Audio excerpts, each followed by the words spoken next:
Hi guys, welcome to another old school video. This is Excel part 3. I'm hoping by now you've already seen Excel part 1, Excel part 2, and of course coming up will be Excel part 4, should you like what you're seeing. So if we just pick up from where we were on the last video, get straight into it for you. I've just adjusted this slightly so that we can redo this little part here. I think I touched on it in the last episode. So fit to highest cell or widest cell. So that was where, if you remember, if you double click on the cell width or the column width or the row height, Excel will automatically adjust those cells for you so that it fits the text. So on this one, like we can see here, number of items is not quite into the column, so we might want to do that on there as well. And date as well, same thing occurs, but shopping list is bigger.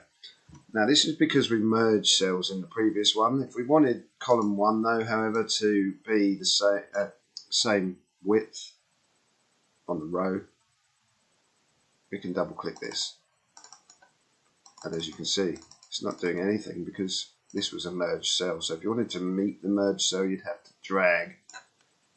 So you can drag column widths around to try and get them to fit what you'd like them to fit. But if you're going to make it this big anyway, you wouldn't need to have merged those cells, would you?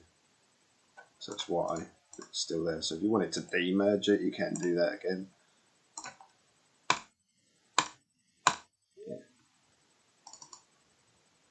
But as you can see, there's now 2 cells, so then you'd have to format the cell to remove that. But we're not going to be doing that anyway, we don't need to worry. Yeah.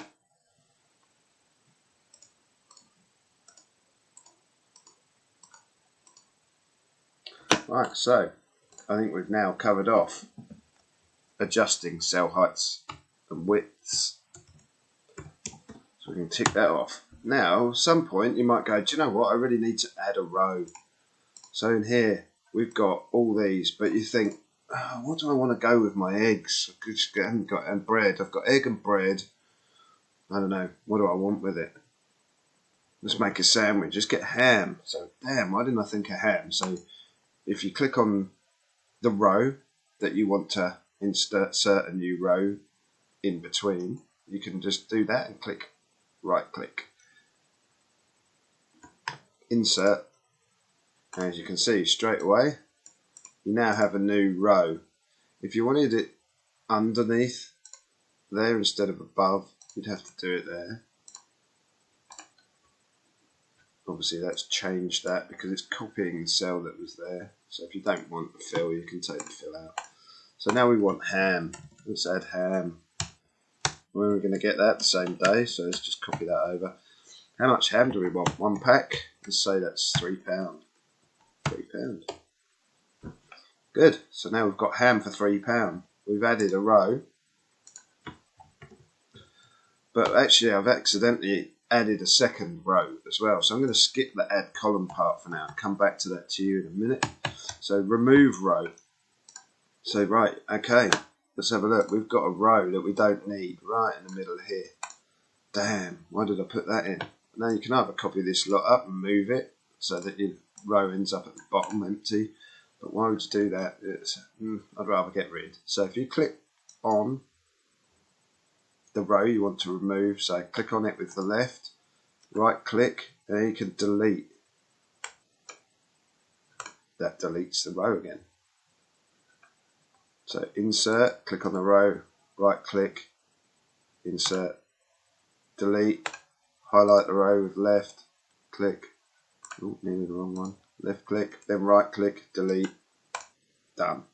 That's how you add or remove a row in Excel on your table. So then column as well. So we've got column. So number of items, date, description, columns. I don't know what you want to add in now. Let's add another row, shall we?